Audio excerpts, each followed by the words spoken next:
BA first year geography practical part 4। आज हम पढ़ेंगे समोच्च रेखाएं और परिच्छेदिकाओं के बारे में। इससे पहले ज्योग्राफी प्रैक्टिकल के 3 भाग आ चुके हैं जो क्रमशः आपको अपनी प्रैक्टिकल फाइल में करने हैं। लीजिए हम पढ़ते हैं समोच्च रेखाओं के बारे में। सबसे पहले जानते हैं समोच्च रेखाएं क्या होती हैं। समुद्र तल से समान ऊंचाई वाले स्थानों को मिलाने वाली रेखाओं को समोच्च रेखा कहते हैं। धरातल पर समान ऊंचाई वाले स्थानों को दर्शाने के लिए समोच्च रेखाओं का उपयोग किया जाता है। समोच्च रेखाएं काल्पनिक रेखाएं होती हैं। यह मानचित्र में ऊंचावच निरूपण की एक प्रसिद्ध विधि है। जब मानचित्र में समोच्च रेखाएं पास पास होती हैं तो उस समय ढाल की मात्रा अधिक होती है। जब समोच्च रेखाएं दूर दूर होती हैं तो ढाल प्रवणता कम होती है। समोच्च रेखाएं समुद्र तल के विभिन्न स्थानों को दर्शाने वाली रेखाएं होती हैं। तो इस प्रकार से स्पष्ट होता है विद्यार्थियों कि समुद्र तल से समान ऊंचाई वाले स्थानों को मिलाने वाली रेखाओं को समोच्च रेखाएं कहते हैं। अब हम यहाँ भिन्न भिन्न प्रकार के समोच्च रेखाओं के बारे में अध्ययन करेंगे। सबसे पहले हम शंक्वाकार पहाड़ी की समोच्च रेखाओं के बारे में पढ़ते हैं। शंक्वाकार पहाड़ी क्या होती है? शंक्वाकार पहाड़ी धरातल से ऊपर उठा हुआ वह भाग होता है जो नीचे से चौड़ा और ऊपर से शंकु के समान होता है। इस प्रकार के पहाड़ी ढाल तीव्र होते हैं और उनके ढाल समान रूप से पाए जाते हैं। शंक्वाकार पहाड़ी की समोच्च रेखाओं को दर्शाने के लिए सकेंद्रीय वर्त बनाए जाते हैं। यह वर्त लगभग समान दूरी पर होते हैं।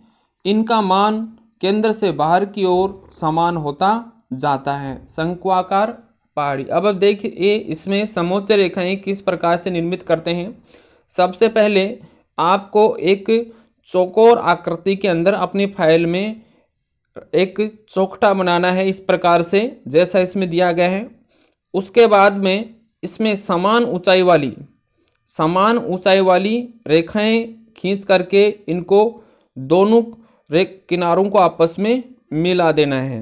क्रमबद्ध ध्यान रखना है, प्रत्येक समोच्च रेखा इसी प्रकार से आपको बनानी है।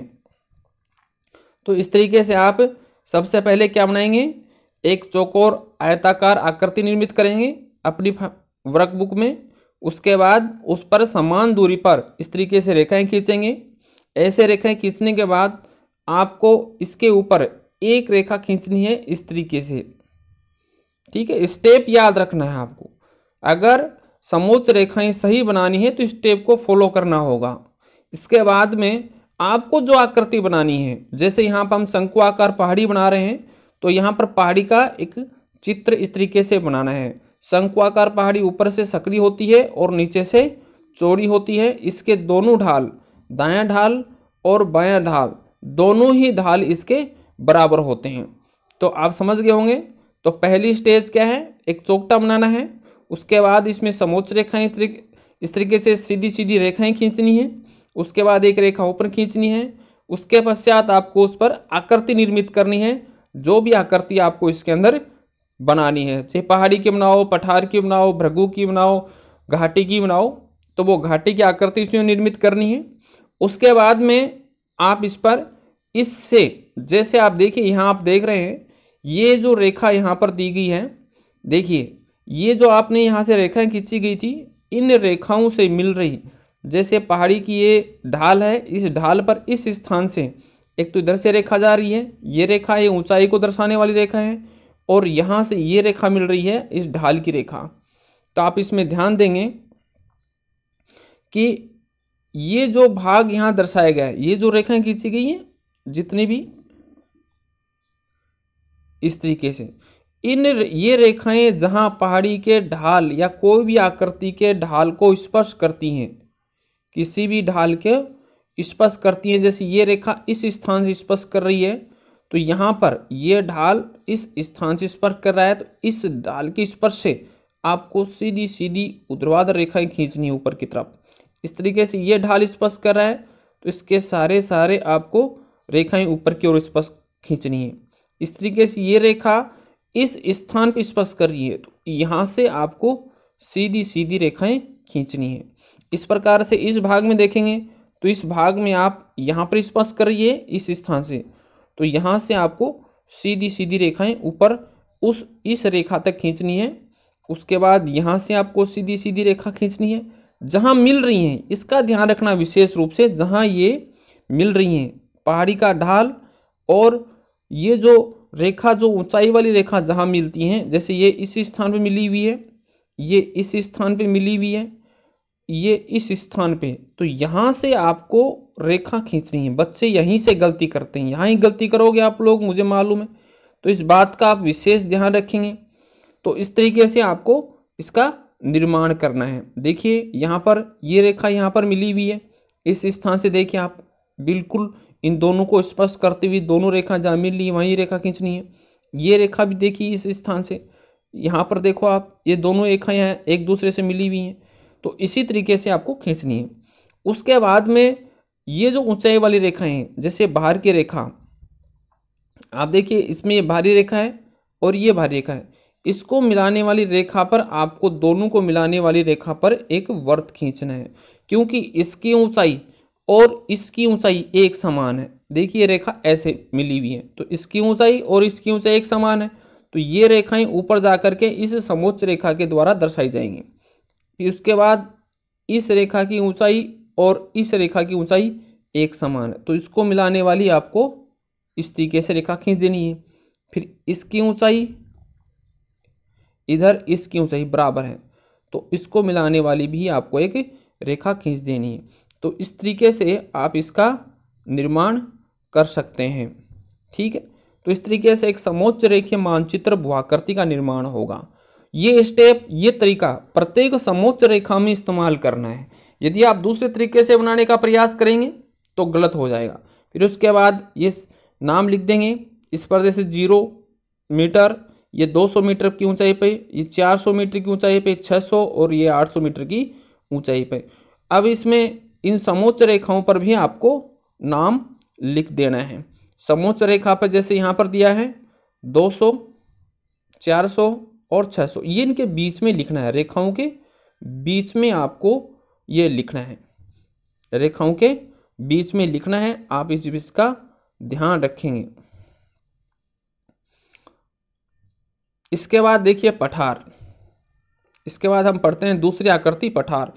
पठार क्या होता है? धरातल के ऊपर उठा हुआ वह भूभाग जिसकी ऊपरी भाग समतल और सपाट होता है उसे पठार कहते हैं। पठार के किनारे का ढाल तीव्र होता है। पठार को प्रदर्शित करने वाली समोच्च रेखाएं समोच्च रेखाओं के द्वारा दर्शाया जाता है। ये मध्य भाग में इनका घनत्व रहित होता है और किनारों में इनका घनत्व अधिक पाया जाता है।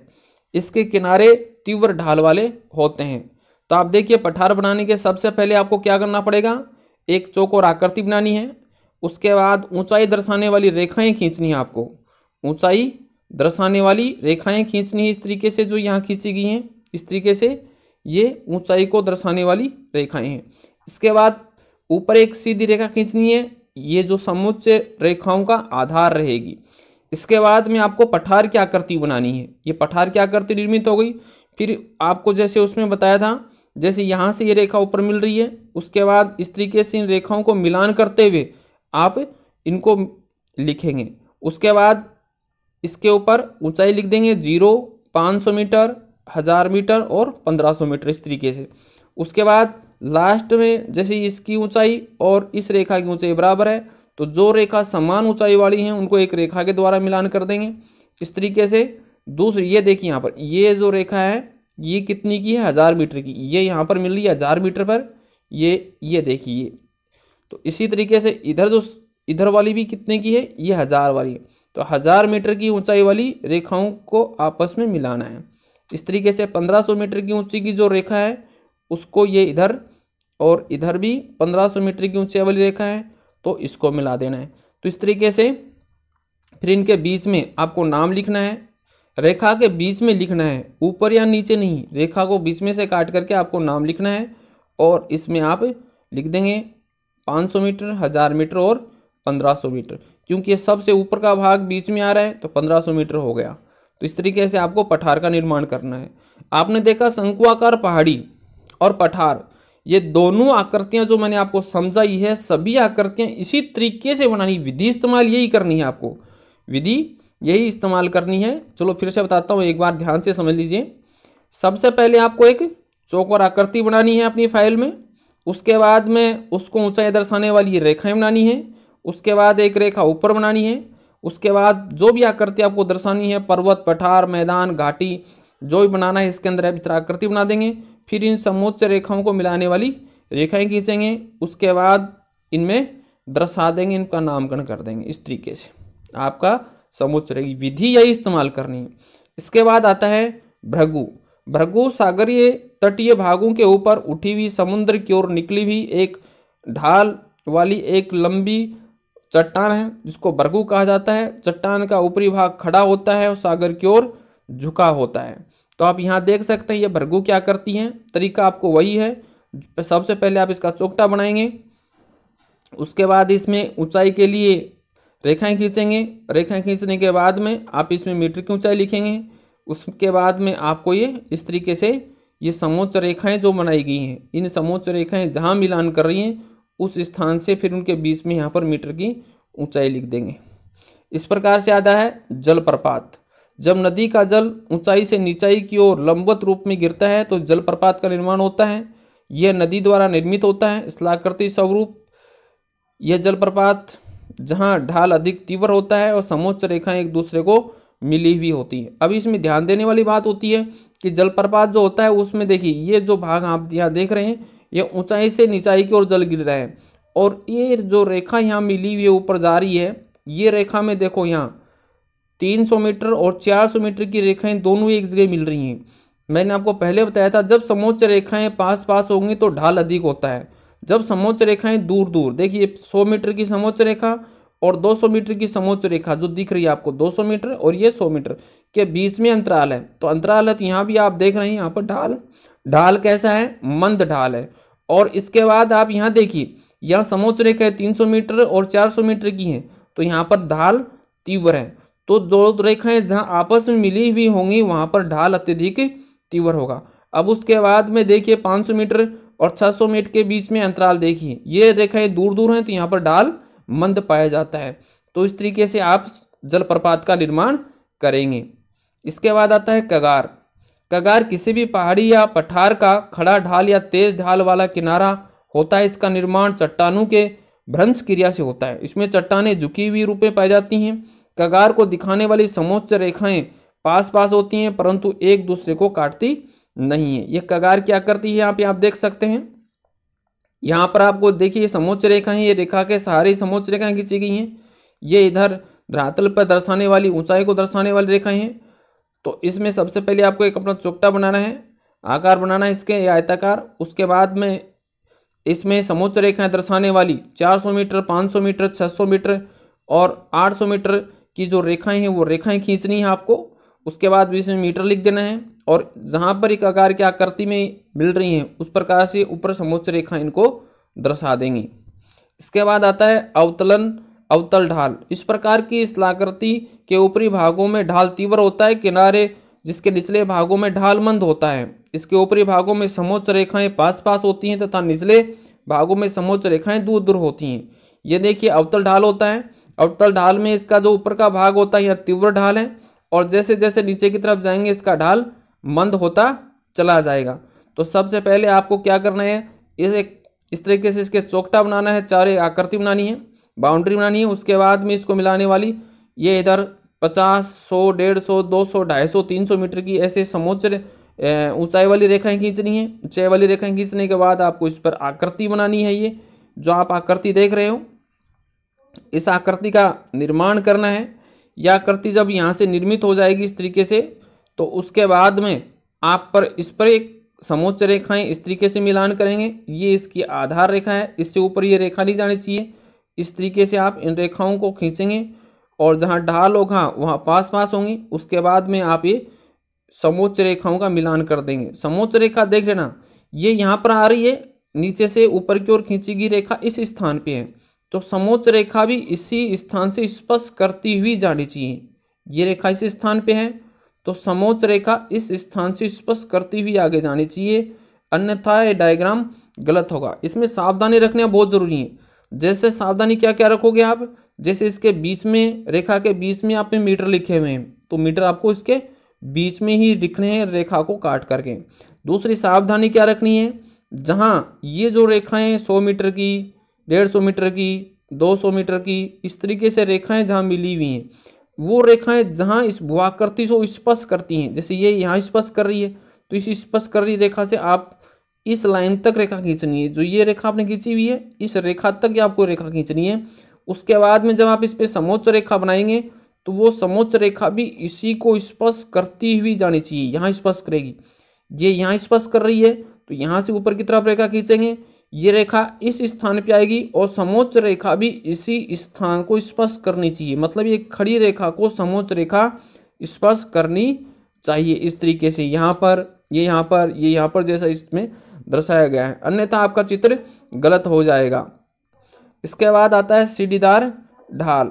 सीढ़ीदार भुआकृति क्षेत्र में दो दो समोच्च रेखाएं पास पास बनाई जाती हैं। इसके बाद थोड़ा अंतराल होता है, फिर दो दो समोच्च रेखाएं पास पास बनाई जाती हैं। इस प्रकार प्रत्येक समोच्च रेखा का जोड़ा तीव्र ढाल को दर्शाता है और बीच का अंतराल मंद ढाल को दर्शाता है। इसमें देखिए आप, तरीका वही है, पहले इसका चौकटा बनाएंगे, फिर उसके बाद में समोच्च रेखा को ऊंचाई को दर्शाने वाली रेखाएं खींचेंगे, जैसे 700 मीटर, 500 मीटर, 400 मीटर की जो रेखाएं हैं। इसमें फिर यहाँ पर देखिए ये जो रेखाएं हैं 100 मीटर की रेखा है, 100 मीटर ऊंचाई वाली रेखा, यहाँ पर अंतराल है तो नीचे भी इसके अंदर अंतराल जो दिया गया है उसमें कैसा है, ढाल मंद है। इस तरीके से यहाँ पर 100, 200 और 300 मीटर की जो समोच्च रेखा है उसके बीच में अंतराल कम है तो यहाँ आप देख सकते हैं यहाँ पर खड़ा ढाल आ गया। उसके बाद में 300 से 400 मीटर के बीच में अंतराल अधिक है तो यहाँ आप देख सकते हैं यहाँ पर मंद ढाल आ गया। उसके बाद 400 से 500 मीटर के बीच में अंतराल कैसा है, मंद है तो खड़ा ढाल आ गया। तो इस तरीके से ये सीढ़ीदार भुआकृति वाली समोच्च रेखाओं का निर्माण करते हैं। इसके बाद आता है समान ढाल। समान ढाल की भुआकृति को दर्शाने वाली समोच्च रेखाएं मानचित्र पर समान दूरी के अंतराल पर खींची जाती हैं। इनमें ढाल भुआकृति पर सभी स्थानों पर एक समान होता है। समान ढाल से नाम से स्पष्ट है। देखिए यहाँ पर ढाल कैसा है, नीचे से ऊपर की तरफ या ऊपर से नीचे की तरफ जाओ एक समान रूप से है। तो इस तरीके से समान ढाल वाली, इसमें समोच्च रेखाएं, सभी समोच्च रेखाएं पास पास हैं। ध्यान रखना नीचे से जो रेखा ऊपर की तरफ जा रही है ये समोच्च रेखा यहाँ स्पर्श कर रही है तो इसको स्पर्श करने वाले स्थान पर समोच्च रेखा का निर्माण करना है। जैसे इस स्थान से यहाँ से रेखा आपने, ये 200 मीटर की रेखा मिल रही है, 400 की, ये 600 मीटर की, 800 मीटर की, इस तरीके से रेखाएं मिली हुई हैं। तो रेखाएं यहाँ से निकलने के बाद जब ऊपर इस रेखा को स्पर्श करेंगी तो इसी रेखा के सहारे ही आपको समोच्च रेखा खींचनी। इसमें सभी समोच्च रेखाएं एक समान अंतराल पर हैं, इसलिए इसका ढाल भी कैसा है, एक समान ढाल पाया जाता है। ऊंचा नीचा ढाल इसके अंदर नहीं मिलता है। इसके बाद में आता है पर्वत स्कंद।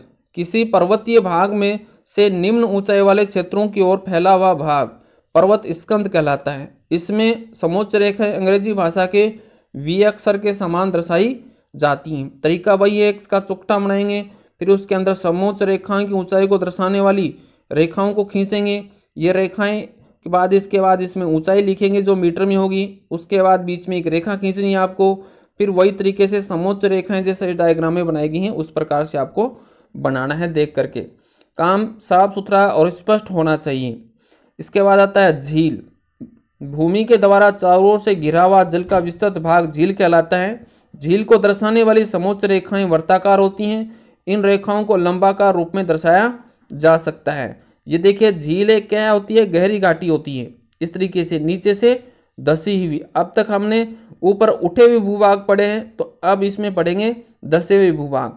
इसमें सभी समोच्च रेखाएं, देखिए आप, सभी समोच्च रेखाएं गोलाकार आकृति में दर्शाई गई हैं। सभी समोच्च रेखाएं गोलाकार आकृति में दर्शाई गई हैं।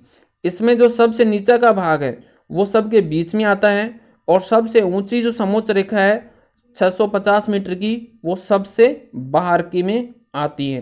अर्थात ऊंचाई वाले भाग से विपरीत धसे हुए भागों की भूआकृतियों का निर्माण होता है। इसके बाद आता है असमान ढाल। जिस भूआकृति का ढाल समरूप नहीं हो उसे असमान ढाल कहते हैं। इसमें समोच्च रेखाएं अनियमित रूप से पाई जाती हैं।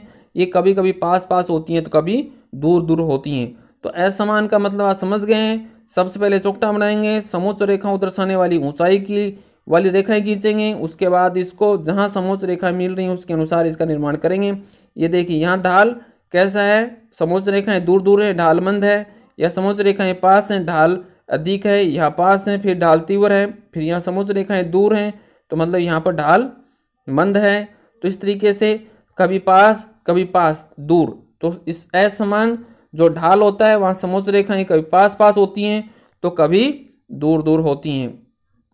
इसके बाद आता है उत्तल ढाल। इस प्रकार की भूआकृतियों में निचले भाग में ढाल तीव्र तथा ऊपरी भाग में ढाल मंद पाया जाता है। इसके प्रदर्शित की जाने वाली समोच्च रेखाएं ऊपरी भाग में दूर दूर होती हैं तथा निचले भाग में पास पास पाई जाती हैं। तो देखिए उत्तल ढाल है, यहाँ पर ढाल कैसा है, मंद ढाल है। ध्यान दीजिए यहाँ पर ढाल मंद है तो समोच्च रेखाएं भी दूर दूर स्थित हैं।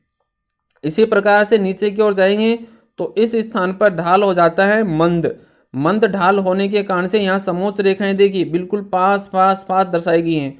और इस स्थान पर 800 मीटर 700 मीटर इनके बीच में अंतराल देखिए, 600 और 700 के बीच अंतराल देखिए आप, धीरे धीरे अंतराल कम होता जाता है। तो इस प्रकार के ढाल को उत्तल ढाल कहा जाता है। इसके बाद हम पढ़ते हैं परिच्छेदिकाएं। परिच्छेदिका क्या होती है? परिच्छेदिकाएं स्थल के धरातल के ढाल की विशेषता को प्रकट करती हैं। यह किसी भी भूभाग के ऊंचावच प्रतिरूप को दर्शाती हैं। इसको अनुप्रस्थ काट भी कहा जाता है। परिच्छेदिकाओं को अनुप्रस्थ काट भी कहा जाता है। इसमें ऊंचावच के लंबवत स्वरूपों के गुणों को निरूपित किया जाता है। ये 4 प्रकार की होती हैं: सक्रम परिच्छेदिकाएं, अध्यारोपित परिच्छेदिकाएं, प्रक्षिप्त परिच्छेदिकाएं और मिश्रित परिच्छेदिकाएं। अब आप इनको बनाना कैसे है, तो सबसे पहले हम पढ़ेंगे सक्रम परिच्छेदिकाएं। किसी समोच्च रेखीय मानचित्र पर विभिन्न सरल रेखाओं के द्वारा निर्धारित की गई परिच्छेदिकाओं को एक साथ क्रमबद्ध विधि से व्यवस्थित कर दिया जाए तो परिच्छेदिकाओं का एक श्रृंखला हो जाती है। श्रृंखला को सक्रम परिच्छेदिका कहा जाता है। इसे बनाने से पहले समक्ष ऐसा मानचित्र कई समांतर रेखाएं खींची जाती हैं और उसके बाद अलग अलग रेखाओं के अनुसार परिच्छेदिकाओं की एक श्रृंखला के रूप में व्यवस्थित कर दिया जाता है। उस पर नाम लिख देते हैं, ABCDEFGH आदि लिख देते हैं। इसमें देखिए सबसे पहले इस तरीके से अलग अलग इसके चौखटे बना ली जाते हैं। इनके अलग अलग आकृतियां निर्मित कर ली जाती हैं, अलग अलग बाउंड्री बना दी जाती हैं। उस बाउंड्री में हमें अलग अलग प्रकार की भूआकृतियों को दर्शा दिया जाता है। जैसा आप इसमें देख रहे हैं, इस चौखटे में ये ऊंचाई की भूआकृति दर्शाई गई है। ये सेक्शन लॉन्ग AB यहाँ दिया गया है। इस तरफ जो ऊंचाई लिखी हुई है आप देख रहे हैं, इधर ये ऊंचाई मीटर के अंदर लिखी हुई है। 2500 मीटर, 2600 मीटर, 2700 मीटर, 2800 मीटर, 2900 और 3000, 3100 मीटर, 3000, 3100 मीटर। इस तरीके से इनका निर्माण ये अलग अलग हैं, ABCDEF और GH।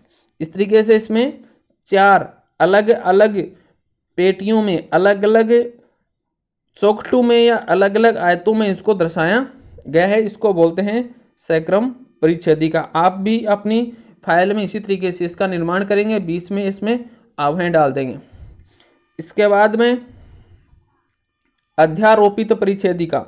अध्यारोपित परिच्छेदिका, इसमें संक्रमण परिच्छेदिकाओं को जब एक ही आधार रेखा पर एक ही साथ एक ही चौखटे में बना दिया जाता है तो उसे अध्यारोपित परिच्छेदिका कहते हैं। सक्रम परिच्छेदिकाओं में भिन्न भिन्न रेखाओं के आधार पर अलग अलग चौखटे बनाए जाते हैं। जैसा आपने देखा था, इसमें अलग चौखटा है, इसका अलग चौखटा है। इस तरीके से प्रत्येक को अलग अलग चौखटे में बनाया गया है। लेकिन उन्हीं परिच्छेदिकाओं को, जो सक्रम परिच्छेदिकाएं थी, अब इन्हीं परिच्छेदिकाओं को हम एक ही स्थान पे बना देते हैं। जैसे इसके अंदर आप देख सकते हो, ये पहली परिच्छेदिका जो दी गई थी वो यहाँ दर्शाई जा रही है। इसके बाद यहाँ पर आप देखिए दूसरी परिच्छेदिका इस तरीके से दर्शाई गई है, जो सक्रम परिच्छेदिका थी। अब तीसरी परिच्छेदिका इस तरीके से दर्शाई गई है और चौथे नंबर की परिच्छेदिका इस तरीके से। अब इसमें जो नामकरण है इसका, इनके बीच में इनका नाम लिख देते हैं। इसका जो कौन से नंबर की परिच्छेदिका है वो, इसमें चालू परिच्छेदिकाएं जो दी गई हैं, 4 ऊंचाई वाली जो चीज दी गई है, इसमें प्रत्येक का नामकरण इसके बीच में लिख देते हैं इस तरीके से, जिसमें आपको पता चल जाए कि ये कौन से क्रम की है। समझ गए? तो इस तरीके से इस अध्यारोपित परिच्छेदिका का निर्माण कर दिया जाता है। इसके बाद आती है प्रक्षिप्त परिच्छेदिका। प्रक्षिप्त परिच्छेदिका बनाने के लिए सबसे पहले अध्यारोपित परिच्छेदिका में बनाते हैं, उसके बाद परिच्छेदिकाओं में दिखाई नहीं देने वाले भाग को हटा दिया जाता है और ऊंचाई जहां ऊंची परिच्छेदिकाओं के पीछे छिपे रहते हैं वो भाग इसमें दिखाई नहीं देते हैं। इसमें देखिए हमने इससे पहले वाली जो परिच्छेदिका पढ़ी अध्यारोपित परिच्छेदिका में, तो इस तरीके से ये दिखाया गया था, इस तरीके से इनका निर्माण इस तरीके से किया गया था, वो इसमें नहीं दिखाया जाता। जो भाग पर्वत के पीछे छुप गया है, जो भाग पर्वत के परिच्छेदिका के पीछे छुप गया है, जैसे इसके इस परिच्छेदिका 1 नंबर परिच्छेदिका के पीछे 2 नंबर परिच्छेदिका छिपी हुई है, 2 नंबर परिच्छेदिका के पीछे 3 नंबर परिच्छेदिका का भाग छिपा हुआ है और 3 नंबर के पीछे 4 नंबर छिपा हुआ है। जो भाग छिपा हुआ है इनके पीछे वो भाग इसमें दिखाया नहीं जाता, इसलिए इसको प्रक्षिप्त परिच्छेदिका प्रोजेक्टेड प्रोफाइल कहा जाता है। इसके बाद आता है मिश्रित परिच्छेदिका। इन परिच्छेदिकाओं में केवल उन्हीं भागों को दिखाया जाता है जो ऊंचे क्षितिज रूप में होते हैं। इसके अलावा सभी परिच्छेदिकाओं में दिखाई देने वाले भाग हटा दिए जाते हैं, केवल क्षितिज भागों को ही इसमें दर्शाया जाता है। आप देखिए क्षितिज का मतलब ये पहले नंबर की है, ये दूसरे नंबर, ये 2 नंबर है, उसके बाद तीसरा, उसके बाद 4 और इस तरीके से ये यहाँ पर दर्शाए गए हैं। इसमें केवल क्षितिजीय भाग जो है, इसके जो क्षितिजीय भाग हैं उन्हीं भागों को इसके अंदर दर्शाया गया है, वही भाग इसके अंदर यहाँ बताए गए हैं। आप इसमें देख सकते हैं आसानी से किस तरीके से ये जो भाग पहले ऐसे था अब वो भाग यहाँ से हटा दिया गया है, केवल क्षितिज जो ऊंचे ऊंचे भाग हैं वही इसके अंदर दर्शाए गए हैं और उन्हीं का इसमें नामकरण कर दिया गया है। तो इस तरीके से आप इसके अंदर आसानी से इसमें समझा सकते हैं और अपनी जो प्रैक्टिकल फाइल है उसमें इसका निर्माण करना है।